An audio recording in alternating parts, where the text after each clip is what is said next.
Handmade Happenings. I'm Melissa, and today I'm showing you how I'm turning my creative writing project into an actual book. Just not this book, but kind of this book. So let me back up and explain. Writing is a hobby that I don't mention much at all and probably will never mention again on this channel. But I have written a few stories starting back in high school. And this particular story came about because my friend Holly had suggested that we pick a writing prompt and then each write a story based on that prompt. And I agreed to it, and so I wrote the story, and then I rewrote it, and then I expanded it, and then I proceeded to repeat that cycle off and on for, the last 7 years. Yes, so I did say 7 years. Now, I have no aspirations of getting this published or anything like that because basically what it is a very long manuscript that doesn't really resemble good writing. Because at some point I pretty much decided I was just going to write to enjoy it and not worry about anything else because that's never been really a thing I was interested in. However, somewhere in that 7-year period, Holly gave me the book that I showed you at the beginning, which was a physical copy of an early version of this story. And that's what got me interested in the idea of bookbinding. And so up till this point, I have both printed and done up like a handmade cookbook for my mom.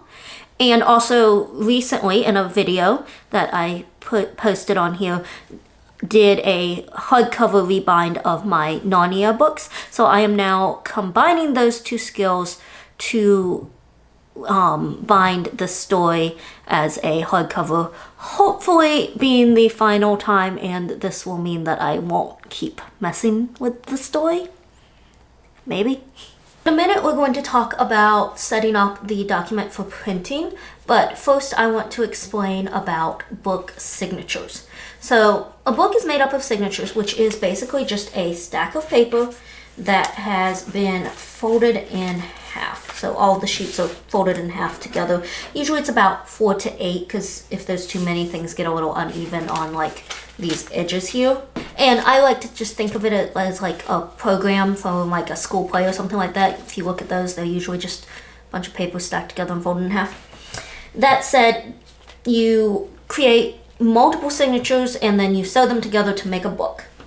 And the reason I'm explaining this is because this setup takes a very specific way of printing because you have to do what's called offsetting your pages. Because, for example, this sheet here, on one side we have page 1 and page 16, and then on the other side we have page 2 and page 15, which looks really funny, but when combined with the rest of the sheets, puts them in the proper order. So because of that, you do have to print a very specific way, and we're going to move over to the computer so I can talk about that. I'm at the computer to give an example of how I set up my documents for printing. Now this is an example, like I said, because I have already actually printed out my papers for this project, and I am refilming because when I did that the first time, I made a mistake because it's been a while since I've done this, and because I'm trying to be really clear about how to do this, I felt that it made more sense to refilm and show you the correct way as opposed to telling you the wrong thing and then interrupting to correct it. Now, I'm using Microsoft Word for this because it is the program I'm most familiar with and because it has certain features that allow me to print straight from there as opposed to having to format it all and then use a different app for printing. So I like to start with a blank document and then just bring my manuscript over. And this is just set for standard printer paper, which is 8.5 by 11 inches. And the first thing that needs to be done is the layout needs changed. So click here at layout and then margins.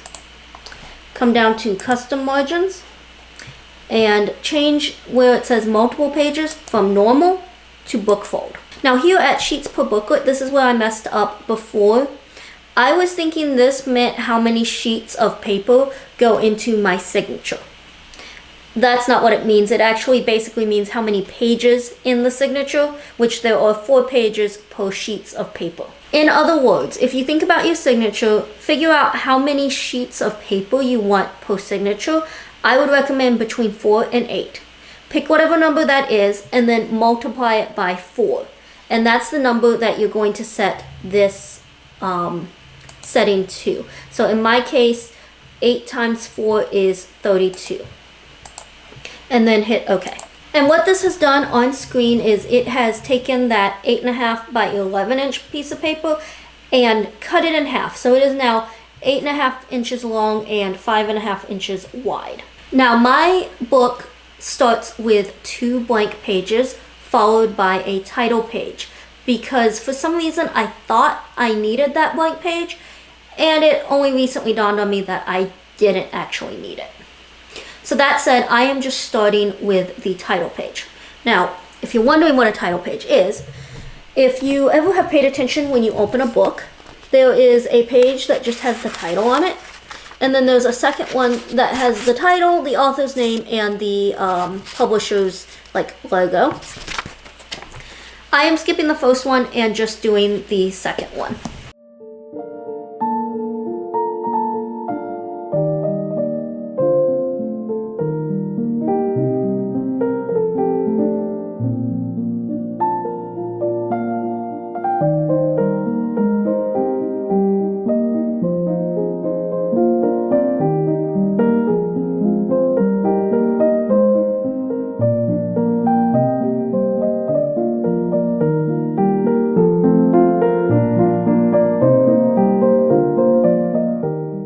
So here is my finished title page. It is literally just the title in kind of a fancier font and a larger size, followed by my name, same font, smaller size, and the pretend publishing information logo that I had made up for a different project.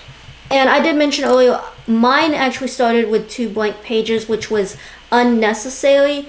The only thing you really need to remember is that the title page needs to start on the right-hand side of your book, which means that it needs to be on an odd page number in your document. So like 1, 3, 5, etc. Next, I need a blank page because the back of the title page needs to be blank. So I'm just going to add a page break here.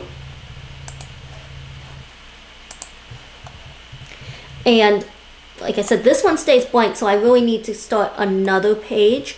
But instead of doing a page break, I want a section break. So right here, layout breaks, and you have page breaks, then you have section breaks. Go down to the section breaks and click next page. And I have found sometimes I have to click this twice to get it to actually give me a new page. So there we go. Now this page is where I'm going to start the manuscript. And again, you want it on an odd numbered page so that it's starting on the right hand side of your book. But I'm just going over to the document that has my story in it, and it is already formatted for how I want this to print. I don't have a lot to say about this. I searched for a blog post that showed how to format a manuscript for self-publishing. And the self-publishing part is very important, because otherwise you'll get how to format it to submit to an agent, and that's completely different. Most everything I found comes down to personal preference on how you want to do it, especially if you're making this for yourself. The 2 big things that I would note is you want to make sure that if you have chapters, you are starting those on a new page by using a page break and not by hitting enter until you start a new page. And that's because you're about to change your page size, and when you do that, it will just completely throw everything off if you haven't used page breaks. The other thing would be just to make sure that it is a readable font and in a size that you can see easily. So I do need to switch this to the same booklet settings as the other document.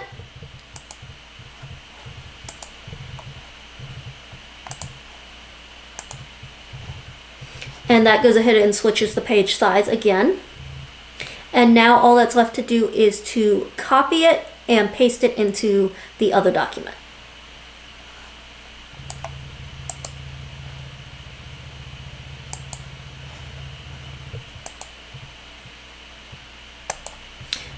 Okay, so I've copied it. I'm back in the other document and I'm just going to paste it. So right click on the mouse, and then down here where it says paste options, you have a few different ones. You want the one that says keep source formatting. Now, I only moved over the first chapter for a couple of reasons. First off, this is only an example, and second off, for me, when I tried to move the entire document all at once, it would lose some of my formatting. It would keep everything but delete my paragraph indents. So just something to be aware, even if you're copying over the entire thing, just double check and make sure your formatting stayed the same. If not, you may have to kind of copy chapters one at a time to get them over and into the document. So now that the manuscript is in, it's time to add page numbers. This is not something I would skip because it really does help with keeping track of your pages later when everything prints. So come down to the bottom of the first page of the manuscript, not the title page or any of those blank pages. Just come down to the bottom of this and double click down at the bottom. That should open the footer. Now you're going to come up here, and where it says link to previous, it's highlighted, turn that off. And then come over to page number and pick bottom of page, and I'm using just the plain number that goes in the center of the page. You can get fancy and put them, or set this where it will put the page numbers on the outer edge of either page, but that's a little trickier, and I am trying to keep this simple. So I want this to start on page 1, and that is part of why I specifically needed a section break between here and here, because that's what unhooked the two when this link to previous here. When I clicked that, unhooked this section here from this section here, which means that I can have the number down here on this page without having a number here. However, like I said, I still want this to start on page 1, not page 3. So come back over to page number and format page numbers. And then instead of continue from previous section, switch it to start at, and it will automatically put it to start at page 1, then hit OK. And now you can see how we went from that being page 3 to being page 1. Now just close the footer. And like I said, now my manuscript has the page numbers, but the first couple of pages do not. And now we're ready to look at the printing settings. So come over to print. If you still have a version of Word that has like a quick print setting, don't click on it. It won't give you the opportunity to change what you need to change. So here in the printer settings, you want to switch this right here where it says print one-sided. You're going to click on it. If you have a printer that will print on both sides, it should come up with the options to print on both sides and either flip on the long edge or the short edge. You want print on both sides, flip on the short edge. Otherwise, you will have words upside down on the back of the paper. If you don't have a printer that prints on both sides of your paper, then you are going to have to pick this one here that says manually print on both sides, reload paper when prompted to print on the second side. Personally, I don't think I would do this if I didn't have a printer that would print on both sides. I would probably find a way to send it out and have somebody else do it.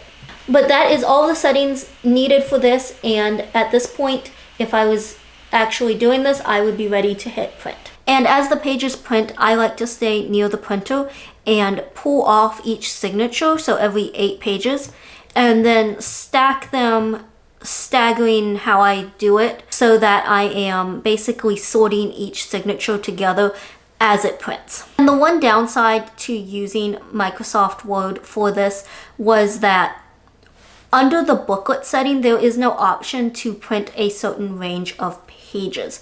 So normally if I was printing something and I had like say 200 pages, I could set it to just print pages 1 through 50. You can't do that once it's set to booklet, once that setting is changed, which meant that once it started, it just had to keep going. And I do consider that a downside, especially for really long projects, because like in this case, the printer started towards the end having to actually pause in between every like 3 or 4 sheets to cool down. Now, my printer does actually print from the back and work its way to the front, so it starts at the end. So I do have this theory that if I was to stop printing after a full signature had printed, so every 8 pages, if I was to stop it at that point, I could cancel out the printing, go back into my document and delete all of the pages that had printed without like messing up my page numbers. And then I could have just restarted it again and it still would have started at the end and continued its way forward. But I didn't get a chance to try that because by the time I realized what was happening, I was over halfway through and I was not risking stopping the printing and having to start all over. And I do know that there are other programs and ways to print that would allow for printing the signatures one at a time. In fact, may even require it to be set that way. But that is out of my experience, so I really can't recommend or necessarily say how that works or what to do with that. And I forgot earlier to talk about the paper that I was using. This is a regular printer paper. I think it's the regular weight. It's definitely the regular size.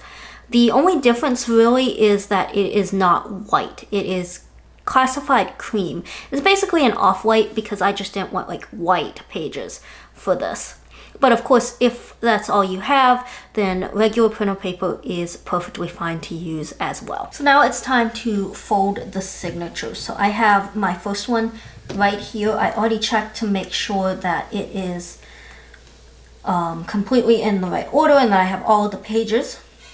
So I just make sure that it is relatively even and fold it in half. Now it's not going to lie perfectly even on those edges because of course it's a lot of pages, but that's okay. I have seen some videos where people like trim them. I'm not fond of the idea. That seems like it would backfire for me. And so then just press it flat. There's an actual tool for this. It's called a bone folder. I don't have one. I have basically stubbornly refused to get one, and so I just use whatever I have handy at the moment.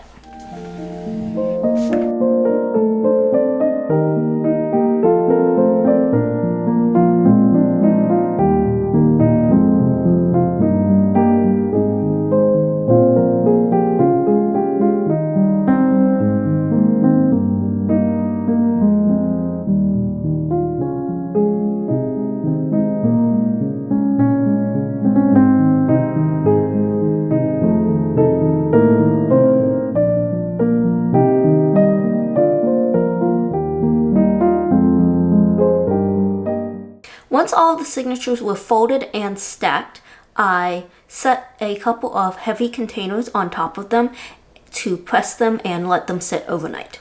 Now for the rest of this video, I am mostly following a tutorial by Melon Bindery because the sewing of the signatures together is using a new stitch that I had not done before. But before actually sewing the signatures together, we need to pre-pierce holes into them.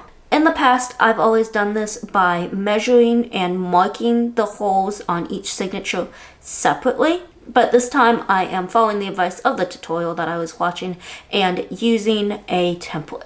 So I took an 8.5 inch strip of cardstock and starting at 1 end of the long edge made marks at 2, 6, and 8.5 centimeters. Then I started at the other end of the same edge and made the same marks, and each mark is where a hole will go.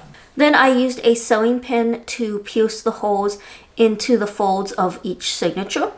I found that the best way to do this to make sure that I get all the way through all of the sheets of paper is to do this on top of a surface that kind of can be pinned into. So I'm using foam here, but a carpeted floor or my ironing board would have worked as well. And the goal is to pierce straight down so that the hole in the final signature on the bottom comes right out on the fold. Sometimes I ended up being a little crooked on this step. Now there is thread specifically meant for bookbinding. It's a wax thread, which is exactly what it sounds like, thread that has a coat of wax on it. I've never used it in the past. I've always done what's considered open binding, where you can still see all of the stitches, and I've always just used regular embroidery for that. But for this, since it is a case-bound book, which means that it has a spine to cover that all of the sewing, the impression I get is that this needs to be a thinner thread. So I'm using the size 20 cotton thread. It comes on this little spool, and I believe I've seen it in craft stores near the embroidery thread. I have it for sewing buttons and buttonholes. But if I didn't have this, I probably would buy thread that was specifically meant for bookbinding. The tutorial I followed called for pulling off enough thread to sew all of the signatures at once without having to cut the thread or anything like that. This done by taking the height of the text block, which in my case 8.5 inches, times the number of signatures. I had 15 signatures. That is a long piece of thread. So I opted to just sew this 5 signatures at a time. And since it isn't waxed, I just ran it through some beeswax before starting. To set everything up for sewing, I went ahead and stacked all of the signatures, obviously in order, and made sure that they were in front of me with the fold facing away from me. This allowed that I could pick up a signature, kind of flip it over so that the fold was facing me, and set it down directly on top of the previous signature, and theoretically it would stay in order. Each signature has 6 holes pre-punched into it. Take the first signature, and starting at either end, I don't really think it matters, but starting at one of the end holes, insert the needle from the outside to the inside and pull the thread through, leaving about an inch or so of a tail. Now my thread was knotted at the end because it was doubled, and that helps the thread stay more even. It also means that I couldn't accidentally pull the thread all the way through. So now the needle is on the inside of the signature. Come up to the next hole and then insert the needle through, bringing it from the inside back to the outside. And then pull the thread taut but not tight. So you don't want anything really loose, but you also don't want to pull it so tight that it's ripping the paper. And that is the tension you need to keep throughout this whole process. With the needle back on the outside, move on to the third hole and insert the needle from the outside back to the inside. And then just repeat until you reach the end of the signature. At the last hole, you should end up with the needle on the outside. And if you look at the signature at this point, there should be 2 stitches that appear along the outside of the signature. Now place the second signature on top, making sure, of course, that it is facing the right direction. The holes on this signature should line up or be really close to lining up with the holes on the first signature. Take your needle and insert it into the corresponding hole of the second signature, going from outside to inside. Then come up to the next hole and bring the needle from the inside to the outside. Now see that long stitch that was made on the first signature? Take your needle and bring it behind that stitch, going from the bottom up. Then insert the needle into the next hole in the second signature. This will create kind of like a little X and is called a French link stitch. Bring the needle out of the next hole in the second signature. It should be, I believe, the 4th hole from the end that you started. And then do another French link stitch. So again, bringing the needle up behind that stitch on the first signature and insert it into the next hole. And finally, bring it back from the inside to the outside on that last hole of the second signature. To attach the first and second signature together at that final hole, use the tail end and the working end of your thread to tie a knot. Stack the third signature on top and sew it the same as the previous signature all the way to the end. The only thing you really need to note here is when you're doing the kettle stitch, make sure you're going behind only the thread from the last signature and not getting it caught where the threads from the first and second signatures link. You don't want to pass it there, you want to put it behind only the thread from the second signature, if that makes sense. So when you come to the end of this and every other signature, those last holes are connected together by a kettle stitch. So what you do is you come to the last hole, you should have brought your needle back out of the signature, and you're going to take the needle and pass it behind the thread from the last signature. And then you will add your next signature and insert the needle into that hole of the first hole of the next signature. And this forms kind of almost like a chain link. And then just continue sewing signatures until you run out of thread. When I reach the end of my thread, which should also be the end of a signature, I removed the needle and left a long tail on the thread.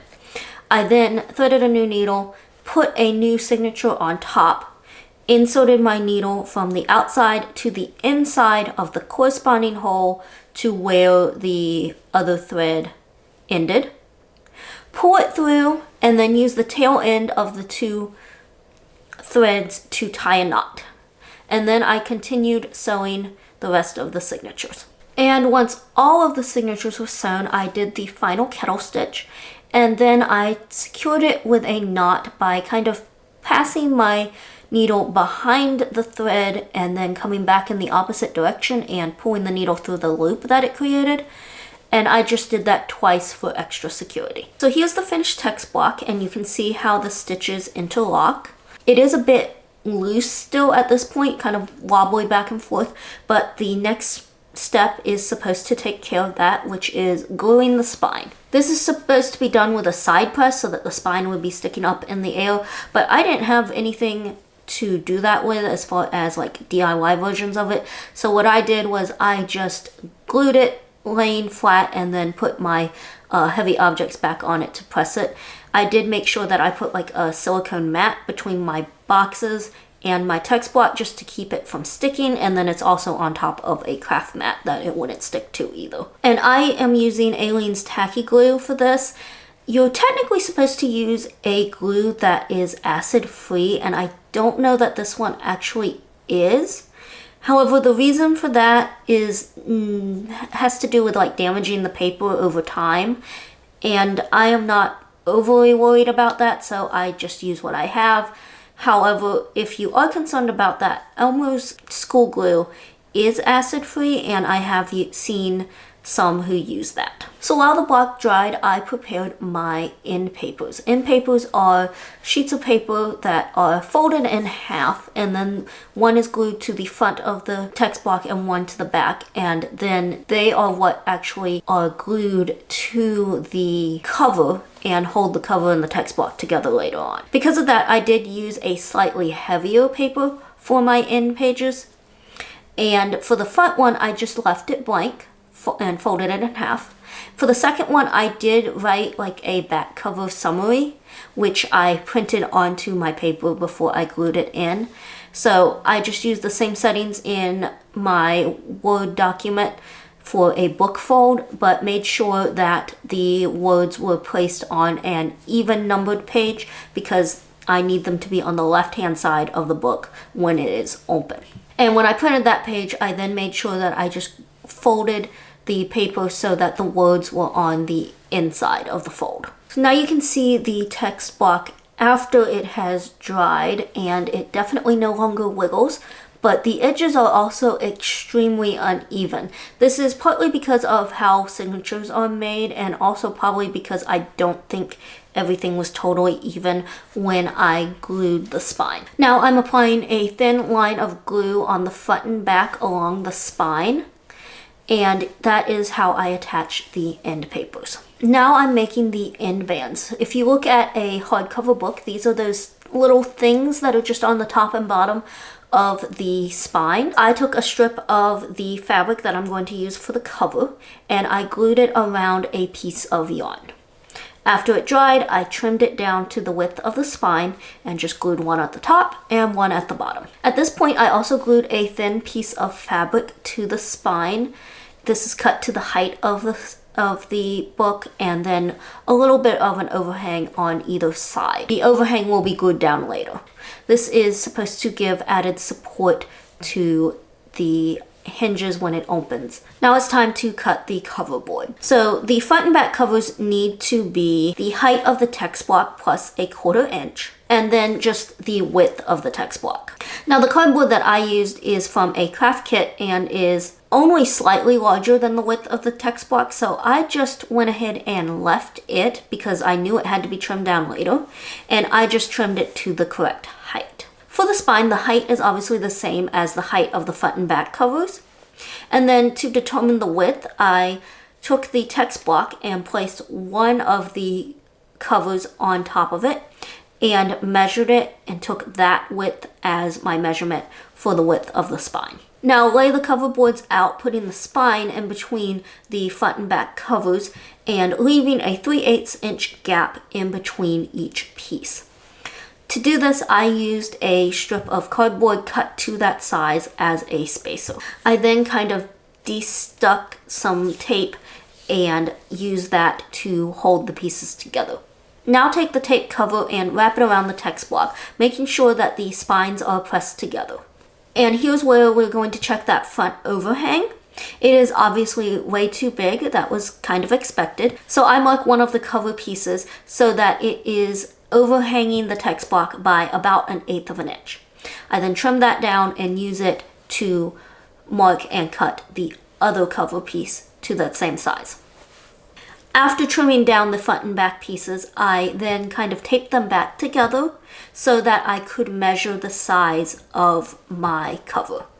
Once I have the cover measurements, I cut a rectangle of my cover fabric so that it is 2 inches wider and 2 inches taller than the cover. This is just regular quilting fabric, not book cloth, so I am doing a DIY method of running stick glue along the back of my fabric. This stiffens the fabric as well as creating a barrier so that the glue doesn't seep through in the next steps. Now I'm gluing the cover board to the fabric. I find it best to spread the glue onto the board and then place it onto the fabric. And I use 2 rulers to make sure that I place that first one in the correct spot. There should be a 1 inch overhang on all sides of the book cover. And that top ruler also works as a straight edge to make sure that all of the following pieces are lined up.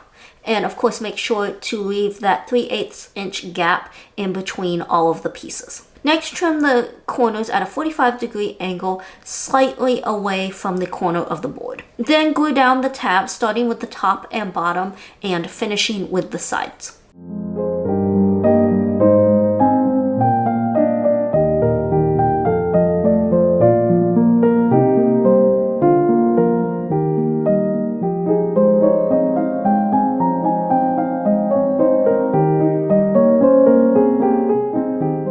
I painted my cover using acrylic paint. I had found this tutorial on stepbysteppainting.net and it seemed appropriate since the title of the story is The Road That Leads Home. However, I did want to do this in black and white because the bright colors just didn't fit with my book.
After the painting on the cover was done, I went back with a white paint marker to write in the title.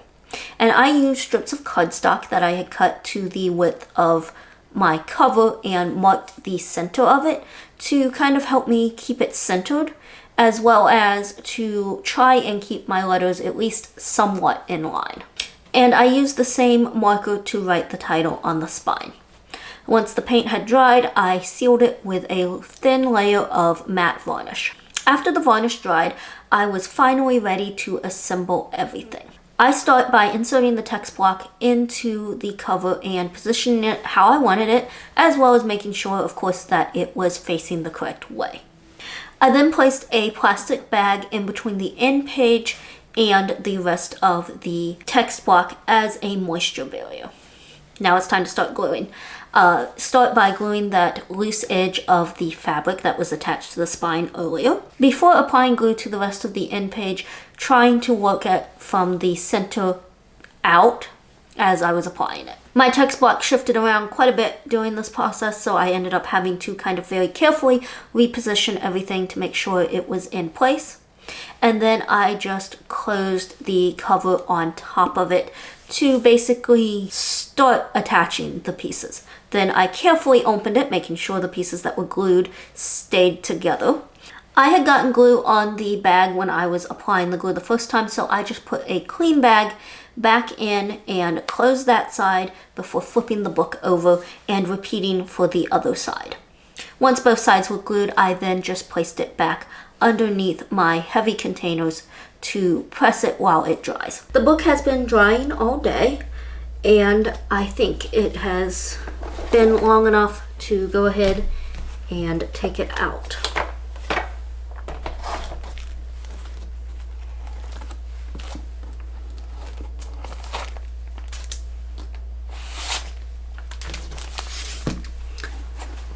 And here it is. I am very excited to finally have a physical copy of this book, especially after having worked on it for so long. And by the way, do you remember at the beginning of this video when I mentioned that this was a challenge between me and Holly to write a story based on the same writing prompt? Well, 7 years later, and I am still waiting for her to finish hers.